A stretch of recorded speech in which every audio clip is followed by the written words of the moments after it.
this is Neha. I hope everyone is in good health. I have great pleasure in bringing out a series on chemistry. The subject matter has been developed in logical and easy to read manner. The definitions, technical terms and important points have been kept in mind. In this whole video, we are going to discuss important topics and definitions related to it. With this, we also are going to review the important topics from your book. And at last, you will also get answers of your check your progress. So without further ado, let's get started.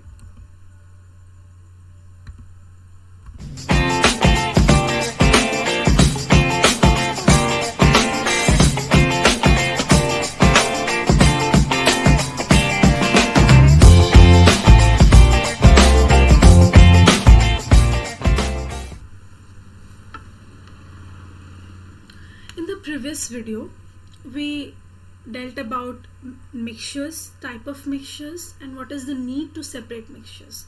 Here, we are going to understand what are the different processes by which we can separate mixtures. Now, before beginning, let me tell you what are the different types of mixtures we have. First is solid mixture.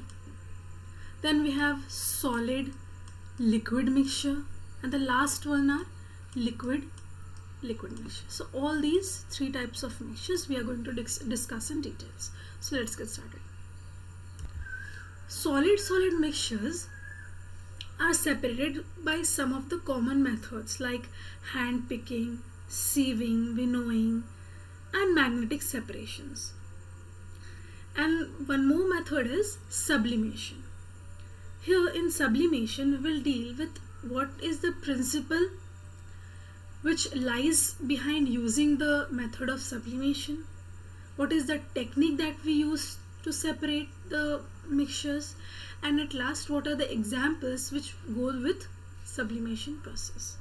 Okay, let's review your book.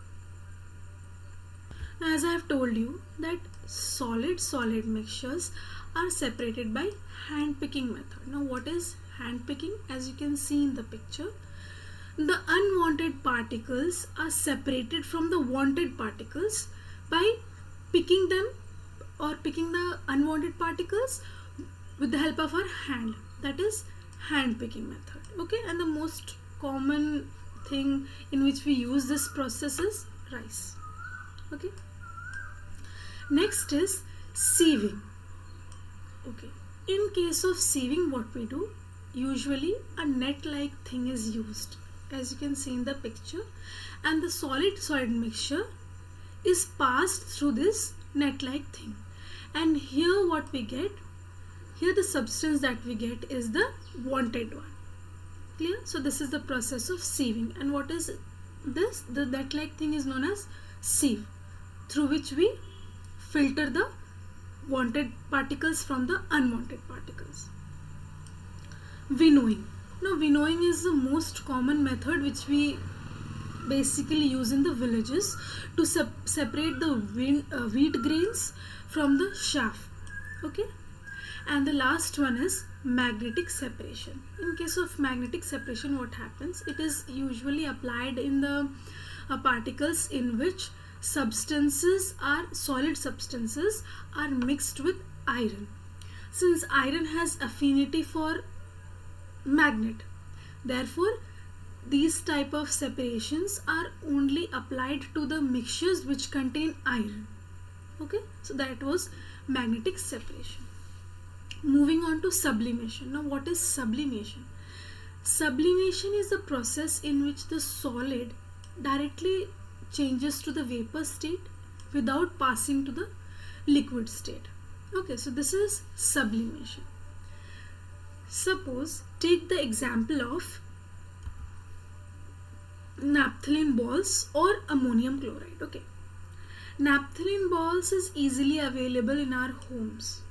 The white color balls which we keep in our almiras or in various places. Okay, what happened? The naphthalene balls are initially solid, white color solid, but after some days what happens? These solids get vanish. Now the question arises that where do these solid balls go? Where do they vanish? Now the answer lies that these solid balls of naphthalene are sublimable substances which get transferred to vapor state without passing through the liquid state. Okay, directly from solid they pass to liquid state. This was the perfect example that I can give you for sublimation. There are other examples also, like ammonium chloride. In case of ammonium chloride, what happens? We take ammonium chloride in a flask. Okay. This ammonium chloride is heated. Okay, suppose here we have taken ammonium chloride and this ammonium chloride is heated. What happens? While getting the heat, it directly gets transferred to vapor state and gets collected here. Okay, at the side of the neck. White colored substance. So this proves that this solid has directly changed into the vapor state without passing through the liquid state. Okay, so this was about the sublimation. Let's go through the principle which holds sublimation. What is the principle? It is a process which we use to separate a mixture that contains a sublime substance. Okay. What is the technique? What we do? We heat the mixture. Okay. And the substance which is sublimable, that gets evaporated or changes into vapor state. And the non-sublimable substance is left behind. Okay, so in this way we can change the sublime substances from an unsublimable substance. Let's move on to solid liquid mixtures. In case of solid liquid mixtures, two cases arises. First is solids which are insoluble in the liquid. And the other one is solids which are soluble in liquids. Solids which are insoluble in liquids are separated by these three processes, that are sedimentation and decantation, loading and filtration.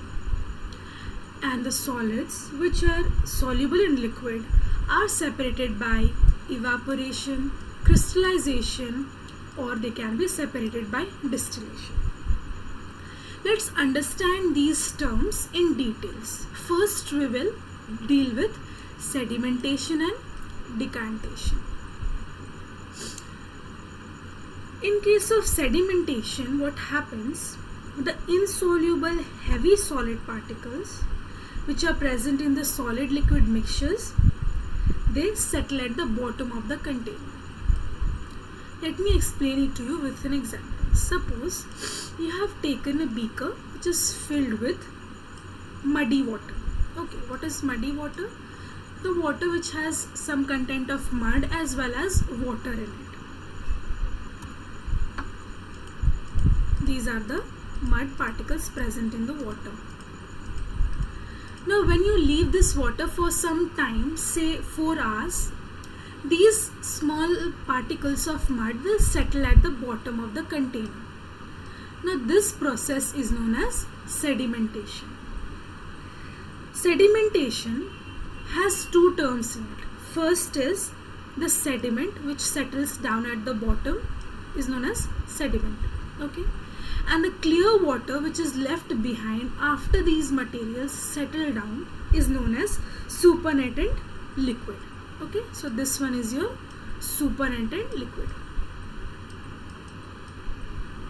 This was sediment. Clear? So this was about sedimentation. Next is decantation. In case of decantation, what happens? This liquid is taken out into some other container. Okay, this clear liquid is taken out into some other container. The pouring out of this liquid is known as decantation. I hope it is clear to you. Next is loading.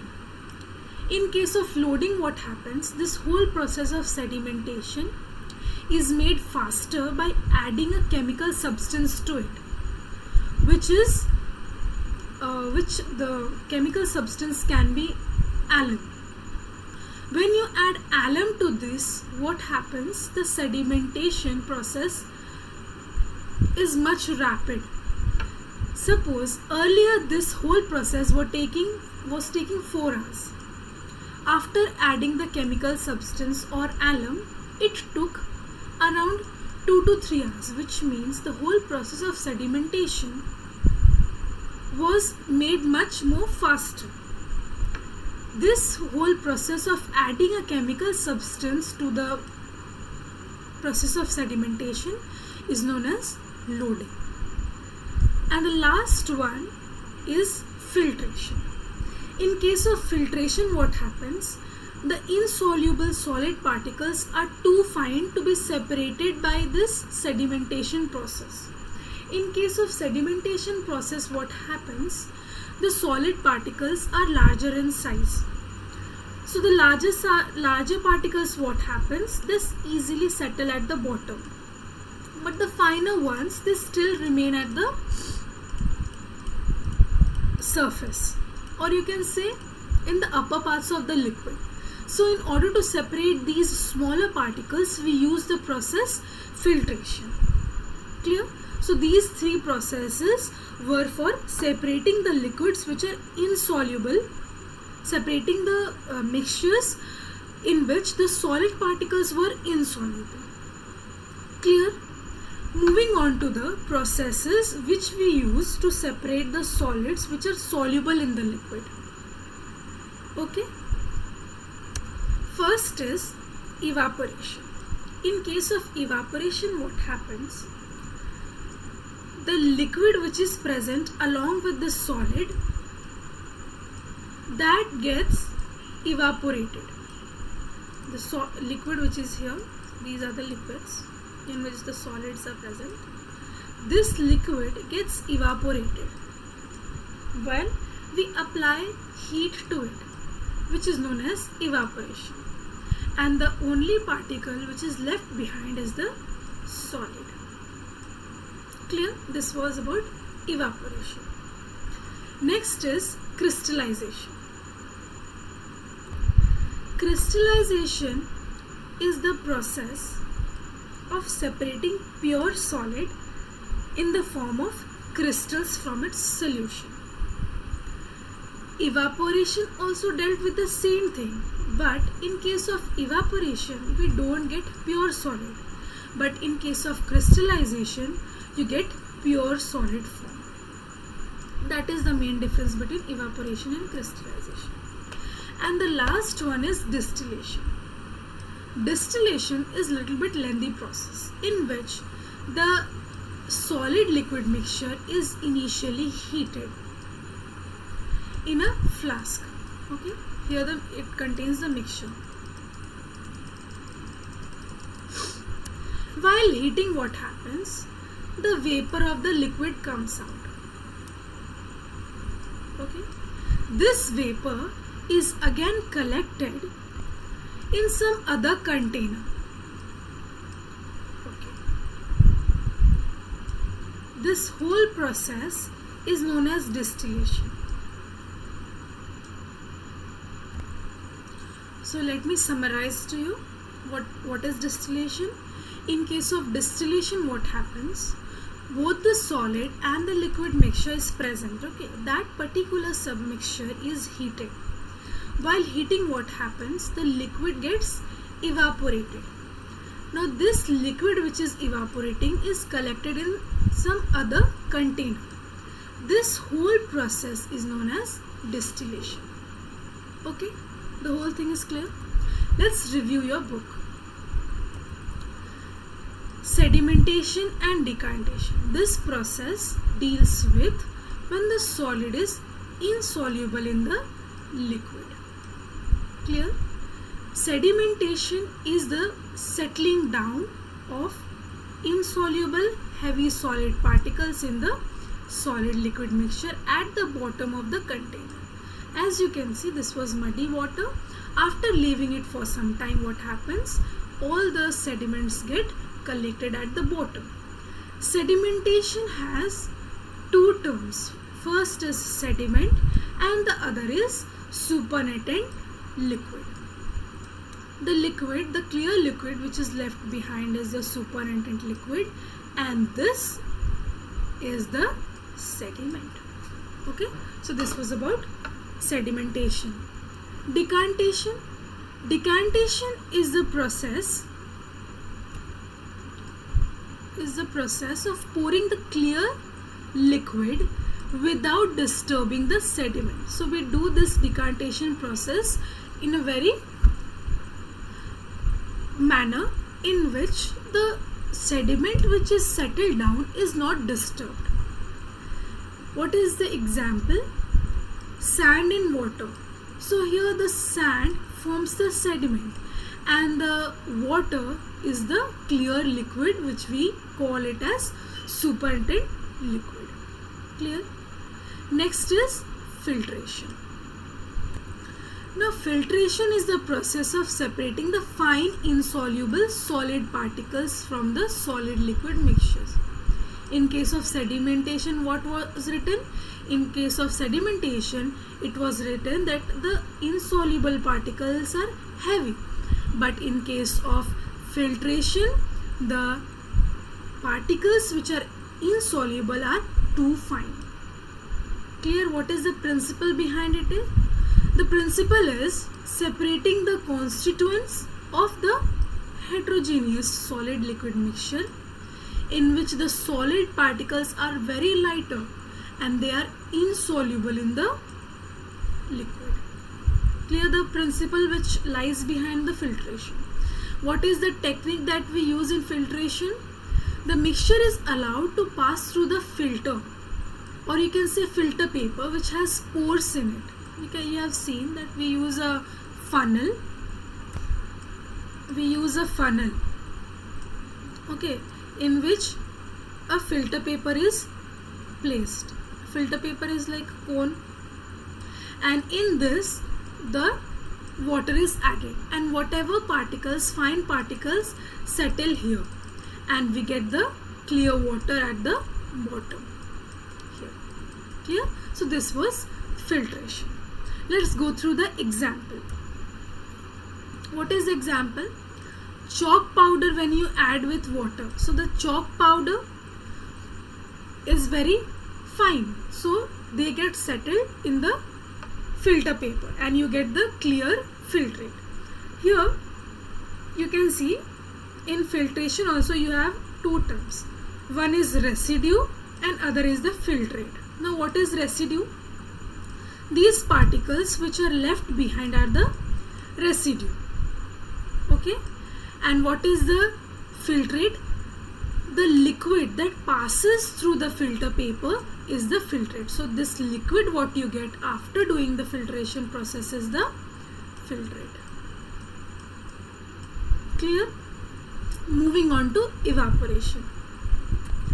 Evaporation is the process of changing a liquid into its vapor state. What happens in this case? Evaporation, the liquid changes to vapor state when you heat that particular mixture. When you heat the particular mixture, this evaporation process is made faster. What is the principle which lies behind? The main principle is that the mixture evaporates, leaving the solid constituent behind. Here you have to pay attention that the solid that you get is not in pure state. It can have some impurities with it. What is the technique which has been used here? The liquid constituent of the mixture is allowed to evaporate by exposing it to air, sunlight, or by heating. So what are the processes which we can use in order to the evaporation? We can either expose it to air, which will take a much more time, or we can expose it to sunlight, or you can heat that particular mixture. So heating will make the whole process faster than exposing it to air or sunlight. So during this whole process, what happens? The liquid is lost and the solid is left behind. Example, if you take, is that of common salt and seawater. In some places what happen, people take the salty water and filter out the pure water from it and use it for various processes by using the or by applying the method of evaporation. Moving on to the process of crystallization. Okay. As I have told you that crystallization is a process in which we get the pure solid, okay, from the solution in the form of crystals.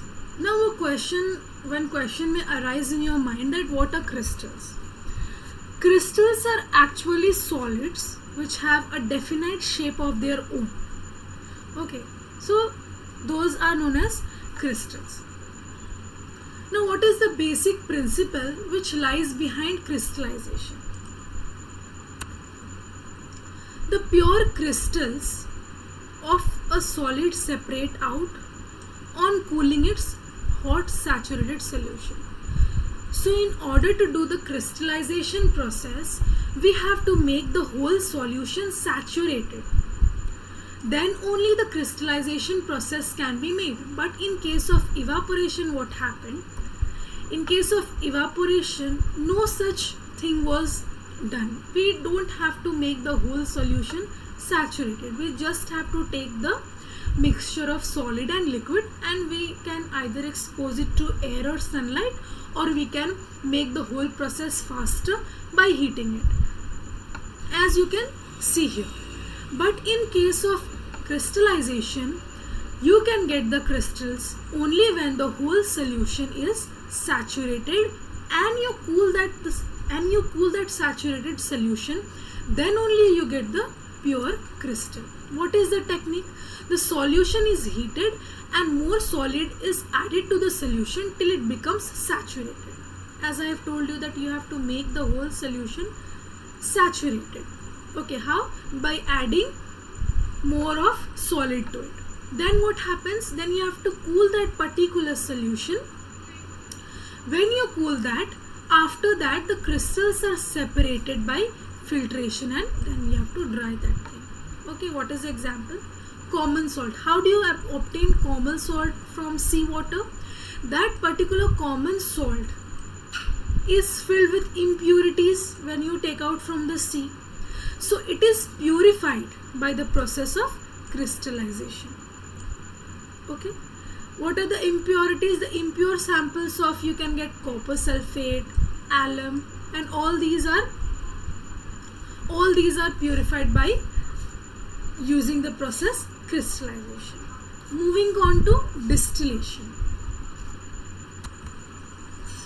Now distillation is a process of separation of liquid from its solution with a solid constituent. What we do in this case, we heat that particular liquid so that it turns to its vapor form, and then we cool that particular vapor, and the liquid that we get is the pure liquid.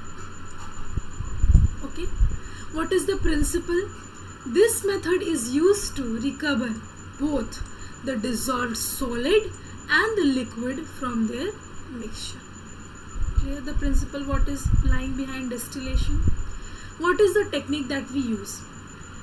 Here, when the homogeneous mixture of solid and liquid is heated in distillation flask, the liquid forms vapor, as I have told you. The vapor of the liquid is passed to the condenser, in which it gets cooled and condenses to form the pure liquid, and this pure liquid is called the distillate, and this distillate is collected in a separate flask, and the solid which is left behind is present in the distillation flask. Pure water, or most often in the laboratories you might have heard about the distilled water. So this distilled water is obtained in this process by distillation. Okay, so let me explain this distillation to you once again so that you get a clear concept of it. So in case of distillation, the terms which has been used here you will get to know in much more detailed form. Okay, so this is the distillation flask which has been used here. Okay, distillation flask. In this distillation flask we take the mixture of solid and liquid. Okay, now this is being heated. After heating, what happens? The vapor comes out. Okay, this vapor is passed through a condenser. Condensers are usually in normal way if we use. We do the condensation process by supplying water, okay, through this neck of this flask, round bottom flask. So this vapor passes through this flask. When it comes in contact with the walls of this flask, which is cooled by applying water from the sides, what happens? This vapor gets converted into water, okay, and gets collected here. Here you get the water. Okay, so this water is known as distillate, which has been, the term has been used here. Okay, this is distillate. This is a distillation flask. This is the process by which we do the condensation, and this is the distillate what we get after doing the distillation process. So this was all about distillation. We will discuss about the separation of liquid-liquid mixtures in the next video.